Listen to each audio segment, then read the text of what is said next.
Welcome to Bali. My name is Asantewa Loliom. Today we're talking about youth transition to decent work within the private sector. Now, I have a question for Sache, working with IBM. What brings you to Bali?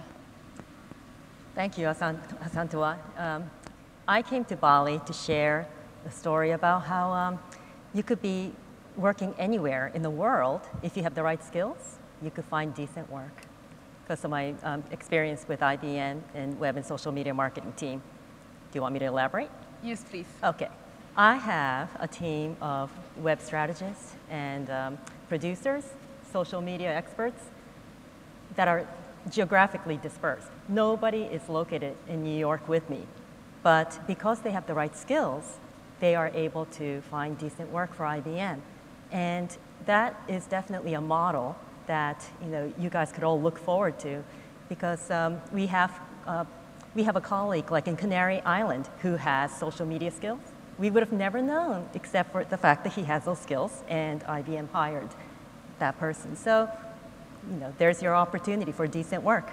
That's quite interesting. Thank you, Sashi. I find Robert, who works with Sport 195, you also have a similar medium, social media. How do you engage youth employment with your organization?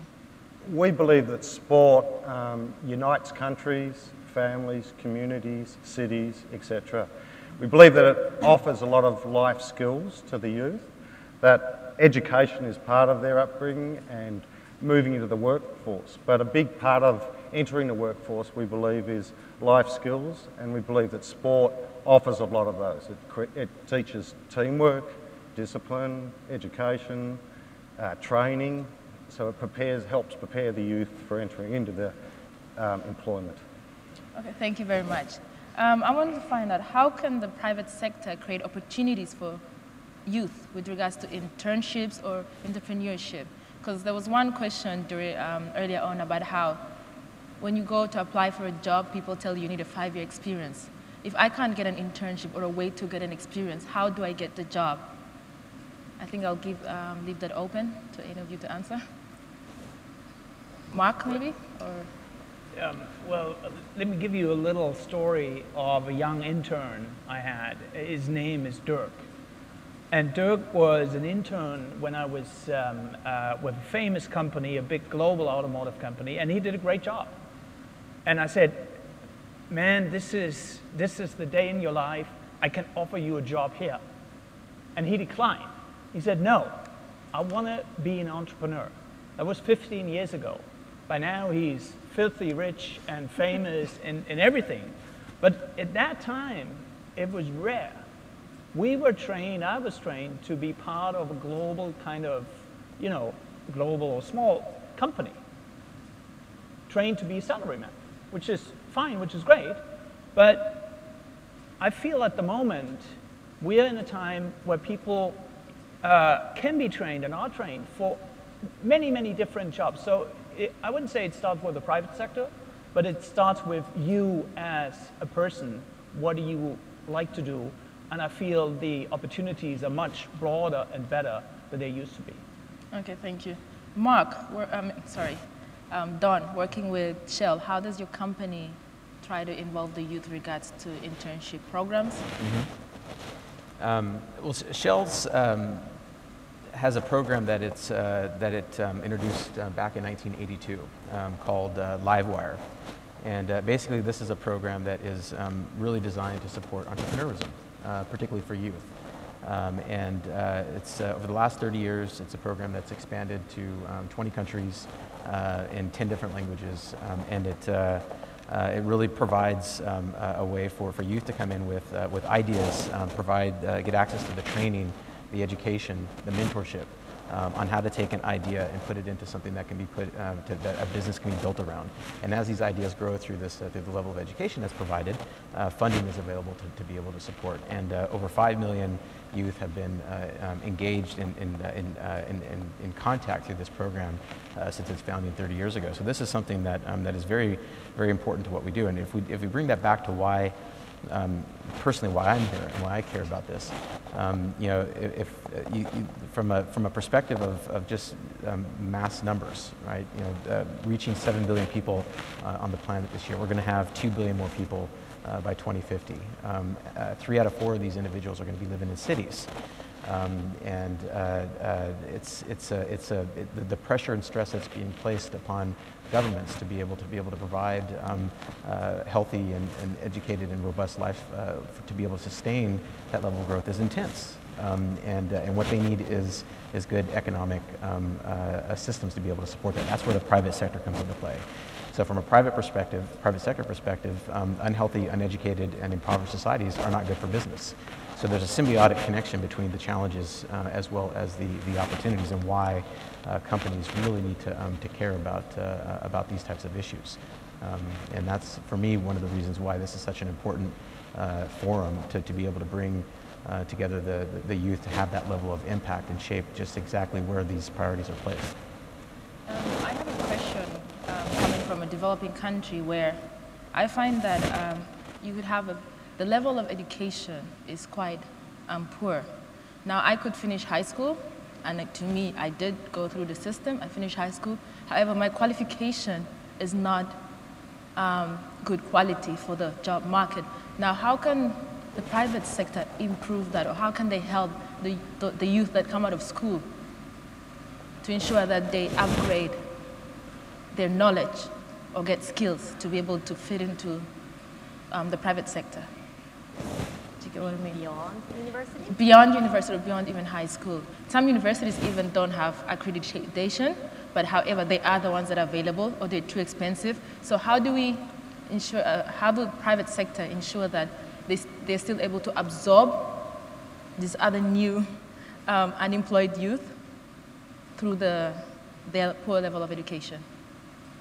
Because it's not only about those who are educated, there are those who went through the system, but also the level is not as good. Do you get what I mean? I hope you understand, or should I elaborate? That's a tough one, particularly from a So I private think sector standpoint. I will open it up to the floor. We've been building a global social network for sports. Yes. So we operate across multiple countries and are developing country plans. But one of the biggest things that we focus on is helping them make the transition from school and education into the workforce. It's a bigger jump than most people consider, but providing a way through internships and training programs to bring them into the system and teach them and help them transition into the workforce and then develop into the workforce. So I think that corporate and the private sector has a big role to play there. It provides us with a lot of benefits in the private sector. To be honest, most of the private sector we're profit focused. It provides us with a method of bringing in people, training them, and then educating them, usually a fairly low cost, and then bring them into the organisation.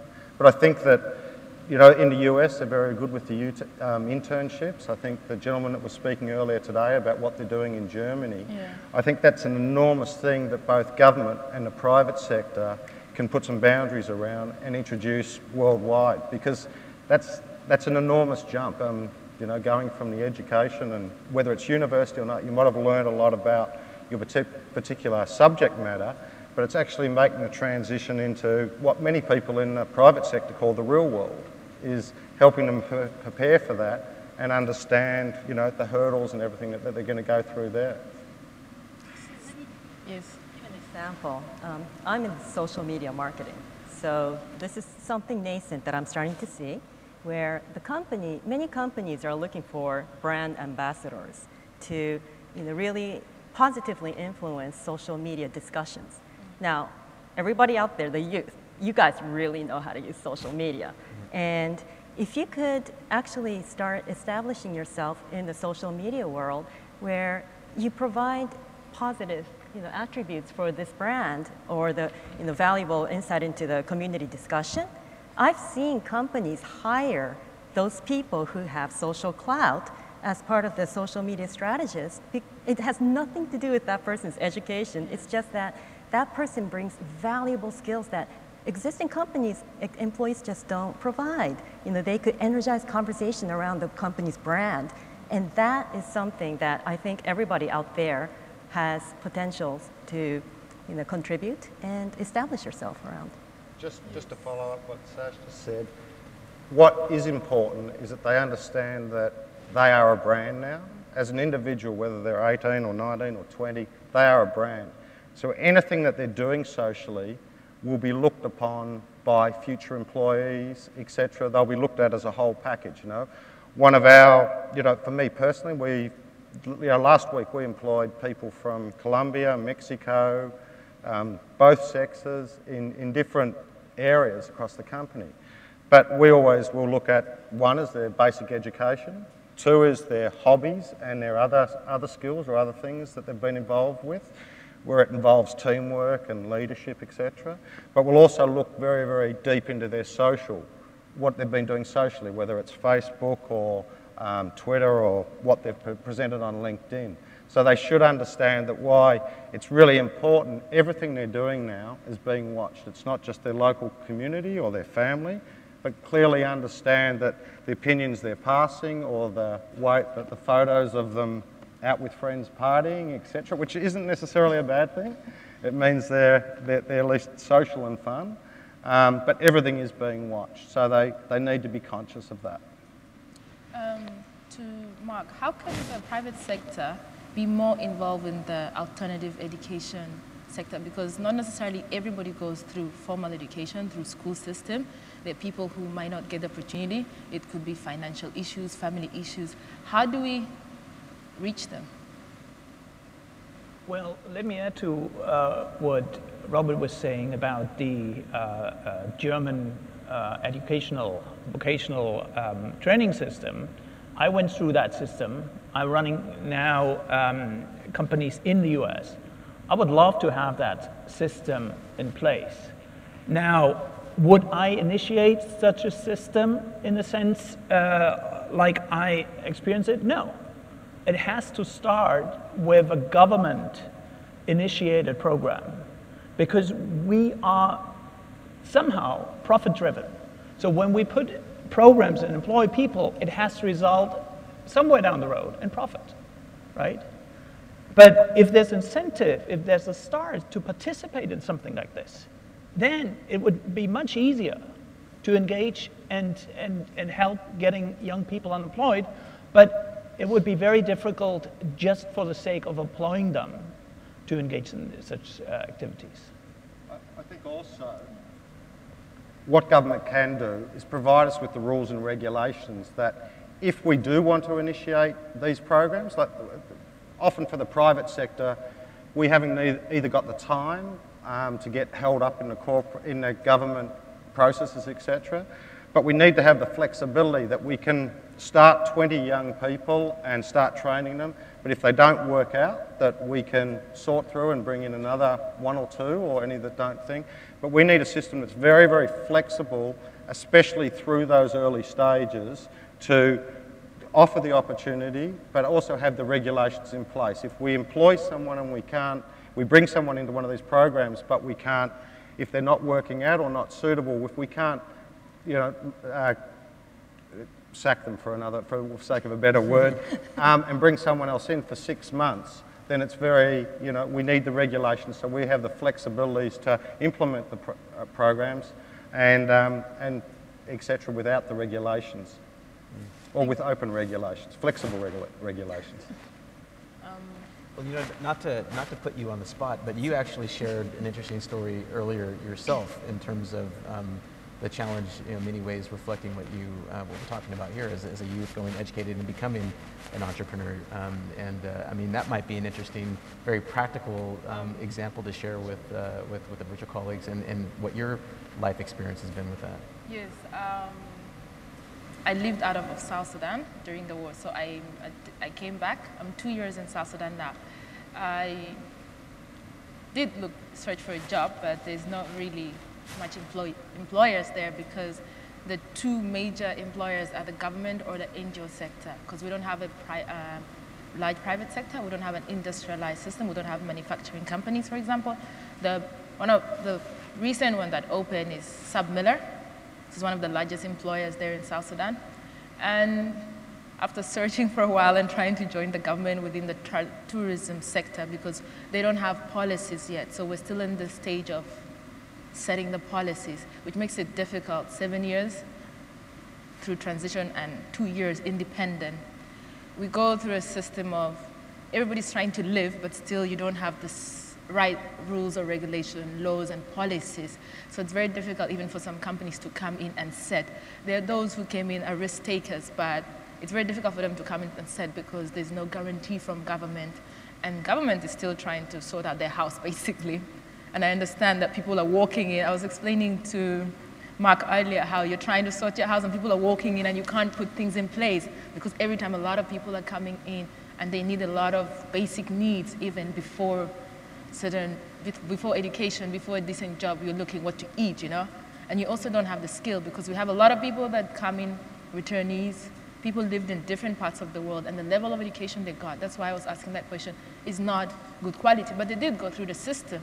And somehow I don't think we can blame them or push them aside and look for the graduates who have gone through high quality education because that is the level they could afford or that's the level that was available for them. So I have a startup company, catering and events, and I also try to employ people who are vulnerable, which are women. We have some people who come back and the women are, some of them could have been abandoned by their husbands or family, or I have a case, one of the ladies, she came to work with me because I'm connected to another NGO called CCC. They train women from 15 to 25 or 30 on basic skills, and that's why I'm interested in alternative education and vocational training in housekeeping and basic entrepreneurship skills so that they can run their own business. So they go through a system of cooking, how to make your own little products, how to price it, and then housekeeping, and then they connected them to hotels and restaurants so that they can do 1 month internship. And that is really working for them because they didn't have the opportunity. Some of them are 20 with a child, you know, and they don't have an income. And it's not necessarily that their husband can also support them. It's not, the income is not enough. So they have to go and search for a job, but then there's not a lot of employers. So now something has to be done, obviously. Be it the private sector, me coming in and saying, I know they need a job, I should employ them. But also, the challenge comes in, I'm employing them, but the skill and work ethic is not really there. So having to be also a nurturer. And I find that, I don't know about you, it's a challenge for me because now you have to be an educator as well. And sometimes coming from private sector, you're looking more on the time and profit. So how do you connect the two, kind of foster this so that we don't kind of say, I'm looking for somebody who can just get in and do the work fast, but also know that I have to create employment and understand that this person needs the job. Because I found a lady who, she has 4 children, two twins, and her husband, they moved back to South Sudan, her husband abandoned her and moved, got another wife. But now she has to take care of the children herself. She didn't finish high school. She had to be married because in most developing countries, they do it in a case of poverty. So she's married off to help her family. So she misses a high school, university, and has a child. But now she has to take care of them herself. And she's very dedicated to the work, and I see that in her because she understands where she's coming from and why she needs a job. So she has the potential also. So you get those who are really eager to work, and those who do not understand the work ethic and skill. So, and one cannot, I think, shun them because of that, because they also need nurturing. So I don't know if you experience that, and how do you manage that? Flipping positions here and moderating you.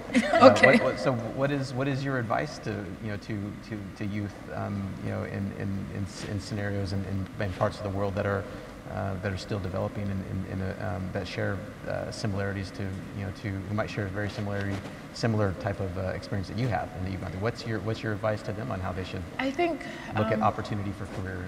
For me, job seekers or those who are trying to create jobs? Well, I'm sure you've got an audience of both. Okay, I think for the job seekers, they have to develop themselves, because even if you did not go to school, I think you can, or maybe you don't know how to read, but just your natural ability can make a difference, and your eagerness can be noticed by somebody, and your potential, as what's his name was saying, robot. Like your potential can be seen. You're eager, you want to do it, or what Mark shared his story earlier as well. You want to do it and you get the promotion. But sometimes I face that some people are not even aware of themselves because they don't know their rights.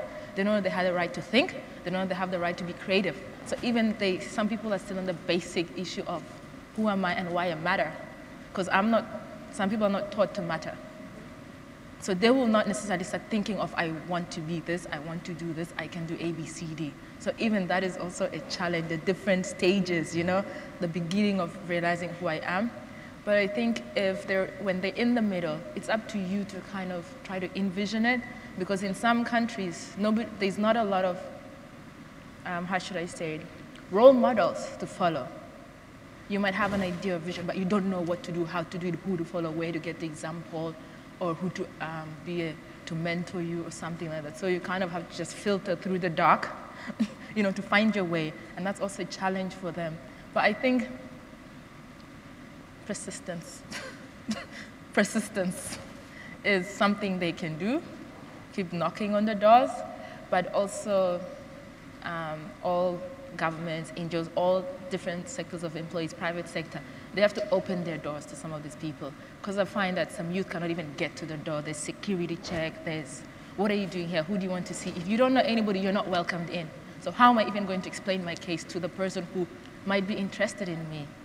So sometimes even just the gateway is closed. And how will you find me if I'm not in the social media network, you know? I don't have electricity. I can't talk to anybody. I don't have internet. How are you going to find me? But I have potential, you know? How do we get in the ground as well and get them? So just opening doors in a way where even, I think every institution can have a career or skill center or something where those who are seeking jobs can just come there and say, you know what, I want to be on ABCD. Can I shadow somebody in your company, or can I just follow through and learn?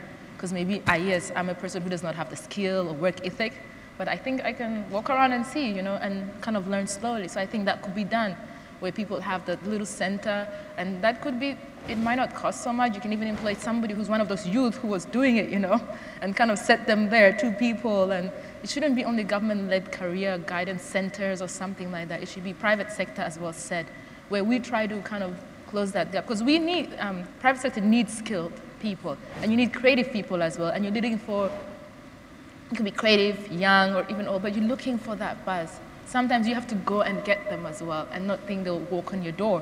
But that means you also have to walk through the streets, you know, for instance, not only looking on who's kind of connected somewhere, you know. That way we can get the filter. And for the employees, I think, okay, that was actually one of the things. But the other thing is, the employer, sorry, the other thing is I think they can also understand patience in a way. Because as much as I would like to get somebody who can do it faster because I'm a startup, but at the end of the day, I know that these people really need the job. Yes, if they're not good enough and they're not interested, I do kind of have to let them go. And that's happened because some might complain, time issue or certain things, and I tell them, you have to know, sometimes I have to be a mother. Tell them, you have to know, why are you here? The reason why you're here should keep you here, you know? And yes, maybe you haven't gone through the experience, it's your first time. Some of them is the first time to get a job. So they really don't know how to do it at 25, at 26, at 27. In developed countries, people can start working at a certain age, 18. But sometimes in my country, as a lady, you don't have to get a job. Even no matter how poor you are sometimes, you know?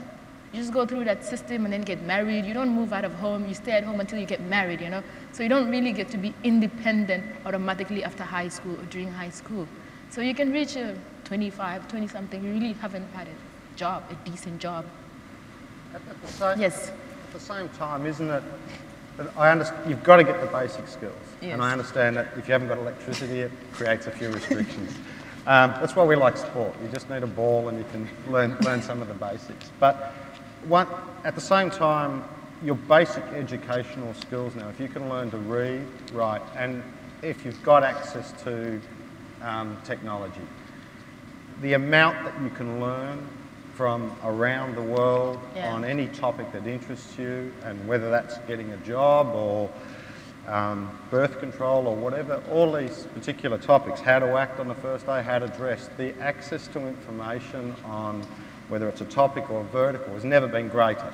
So at the same time, where in past generations we never had that. We have to go to a library, which was best, but information and current affairs is live now as we speak, as we are talking here.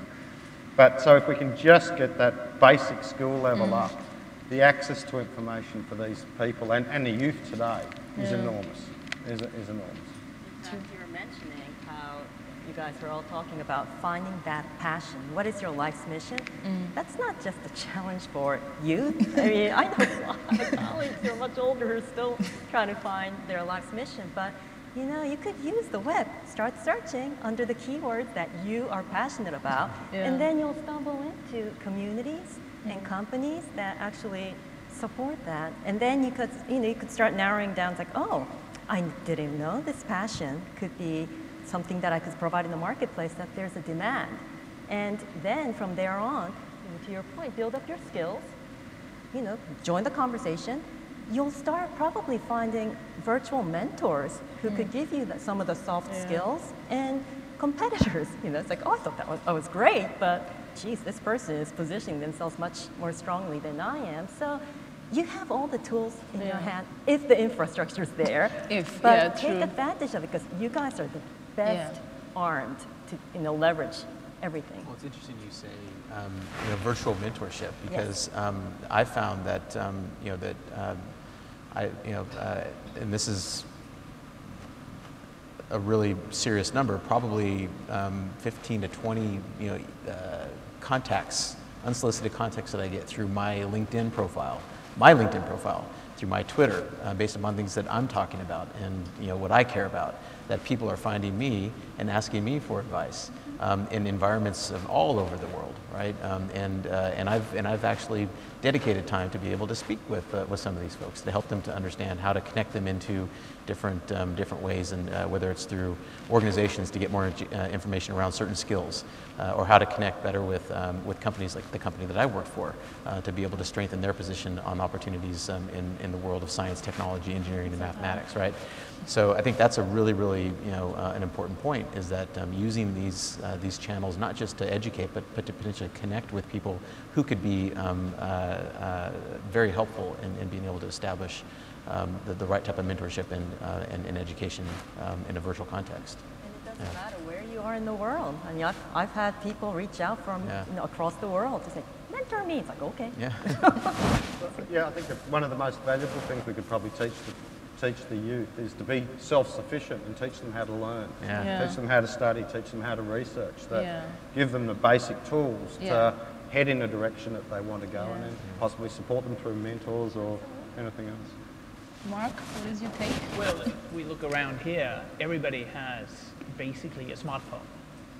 I don't know if this is just here in Bali and for the people here, but it's amazing to see how widespread latest technology is globally.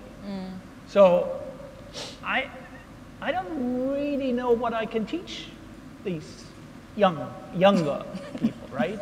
As such, we're saying, we have the kind of same set of challenges. So in that sense, the only thing is confidence. And once they're confident, I mean, their future is probably bigger than, the ones in the 40s. And, so in that sense, I'm pretty confident about the youth. I would like to ask, how can the private sector engage the government to create these policies faster, or put the regulations that can ensure that the private sector can reach the skill set they're looking for in an environment where what I mean is they can set the regulations and rules so that you know what you can do, what you cannot do, and how to reach them. Because sometimes if there's no, like for example I gave of South Sudan, if there's no regulation of rules and policies, people are scared to come in, investors are really scared to come in because there's no guarantee. So how can the private sector, even international, like how can they come in and involve themselves with the government to make it easier to connect the government, private sector, and the job seekers? Is there a way? You've got to ask them. I think this is a tremendous forum that we're all from the private sector and we've been invited to get involved. you've just got to get them involved in the conversation, and they're open to being involved, and we want to help, and because it's good for us, especially in a lot of markets. It's really, really good for us to be involved in the conversation. I think the thing that's got to be simple for us is that we run, traditionally the private sector run, we've got very clear objectives, we've got very clear actions, and we know how to measure those actions and our results. So sometimes through the government or various bodies, we can be frustrated with the process because we traditionally need to move at a very rapid speed. Yes, because indeed. if we move slowly, we lose money. So we're all open to it, and I think, you know, there could be 100 companies here today. There could be 100 of the biggest companies in the world, and they could be sitting in the room with the youth. I think the companies are there, and we'll devote the time and everything, but we like to get results, and we like to know what the measurement is, and we have a very set criteria from that. And sometimes governments have other agendas, but if everybody unites on the objective, I think the private sector will get heavily involved, and the private sector will also be very, very quick to say whether they agree with the direction or not, the direction and the speed in which it's moving. Your take, Sachi? Just ask them. Sorry, Sachi, your take on that? Nothing? Mark? Well, I think one thing is clear, that there's no set skill set anymore. The skill set you need is changing. So what Robert is saying, you need to have the basis, and from that basis, and this is again nothing new, you have to basically continue building your skills and adapt to what's needed. So it is not longer that you train for something and you do it your whole life, right? So in that sense, once you have the basic skill set and you are able and willing to change and adapt, have a passion for learning for your whole life, you're fine. Actually, one point about skill set, very practical advice, and this has surfaced a lot in all the conversation. It's the analytical skill set that is going to be really hot today and in the future. And in fact, in May, McKinsey published a report that says by 2018, in US alone, we're going to have shortage of 1.5 million managers who can actually take data and make decent decisions on business. So that's your future out there. And just to kind of bring it into a more concrete sense, Shell, you need analytical skills of seismic data, right? You need people to be able to figure out, where can I find oil? All the sports stats, I mean, just healthcare. How do you modernize healthcare? How do you take all that information, all that data, and then turn it into insight? If you could, out there, if you're trying to find your passion and decent work, if you acquire hard skills of analytics, and then be able to provide your own insight that is going to differentiate you from your competitors, that's going to be valuable to the marketplace, you're golden. It doesn't matter where you are, you will find a job. Thank you, Sachi. I don't know how to pose this. How do we then connect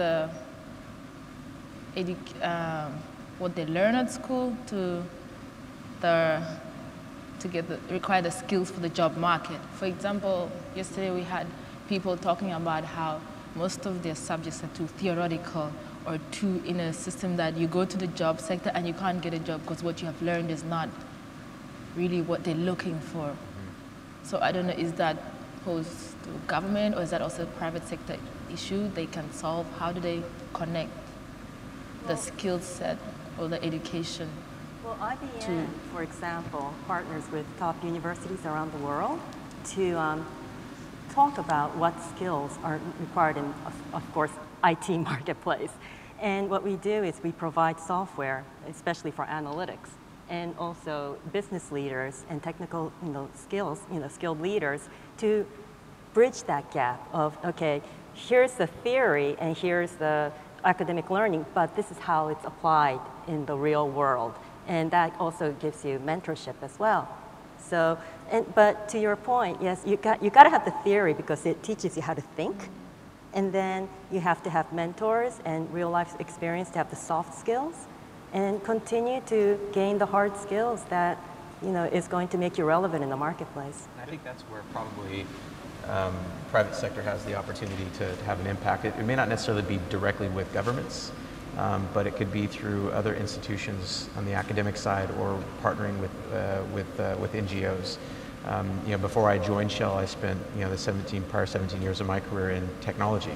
I worked 10 years at a company called SAP, where I ran their University Alliance program, where we worked very similar with 1,000+ universities around the world, gave them access to the software, which is fundamentally changing in how business is done, working with institutions, giving them access to it for free to teach, working with them to update their curriculum to understand what is it that what do the skills of accounting look like in the next 10 years as a result of what's happening in terms of technology. What is the role of somebody trying to do supply chain management or business management, or certain IT skills, and then bringing those educated youth into companies that are using that software for internships and mentorships that, by the time that they graduate, they're 3 years ahead of somebody who's already on the market, and they've got that real strong capability to acquire the jobs. And so this is sort of the notion of starting to create very practical skills and opportunities, not through governments, but through other types of institutions that have that direct impact. I think for me, that's probably the easiest entry point that most companies can take, is aligning with the right NGOs, the right academic institutions, and using that as very much being committed to a long-term approach to sustain business opportunities. Thank you very much, Don. I would like to thank my panelists, but I would like to say it's quite exciting times for the youth of today, because they have much more mediums to get across the world. And it's good to also know that the private sector, each company is doing their part to make a difference, to reach out. So we might be 5 here, but I'm sure there's other companies also reaching out. So the global reach is kind of extending with different quite wide and large.